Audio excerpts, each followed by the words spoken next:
તો બીજે મેડિકલ કોલેજના ડીન મીનાક્ષી પરેશનું નિવેદન સામે આવ્યું છે। તેઓએ કહ્યું કે તમામ અતુલ્ય હોસ્ટેલ ખાલી કરાવવામાં આવી રહી છે।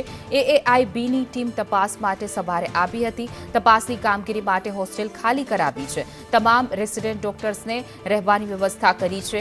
અન્ય હોસ્ટેલ અને સ્ટાફ ક્વાર્ટર્સમાં રખાયા છે। નજીક હોટેલના રૂમ પણ 1 વર્ષ માટે ભાડે લીધા છે અને જે હોસ્ટેલ હતી તેને ખાલી કરાવવામાં આવી રહી છે કારણ કે તપાસ ચાલી રહી છે। ડીન જે છે બીજે મેડિકલના ડીન મીનાક્ષી પરેશનું આ નિવેદન છે। તેઓએ કહ્યું કે અન્ય જે રેસિડેન્ટ ડોક્ટર છે તેને સુરક્ષિત સ્થળ પર ખસેડવામાં આવ્યા છે।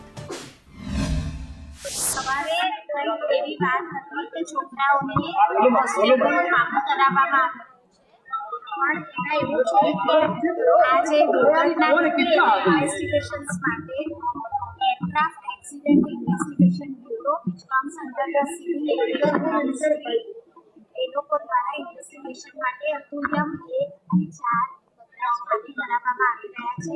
અતુલ્યમ 2 જે જીસીઆરઆઈના અંડરમાં છે અને અતુલ્યમ 3 એ પણ ગુજરાત કેન્સર રિસર્ચ ઇન્સ્ટિટ્યૂટના અંડરમાં છે। એ લોકોના 100 ડોક્ટર્સને ત્યાં એકોમોડેશન હતું। એ 100 ડોક્ટર્સને પણ એરક્રાફ્ટ ઓથોરિટીએ ખાલી કરાવ્યું છે। તો એમાંથી 48 જણાને અમે ત્યાં આગળ જૂની જીસીઆરઆઈની બિલ્ડિંગમાં એકોમોડેશન આપ્યું છે, સ્પેશિયલ રૂમ્સમાં ને એવી રીતે।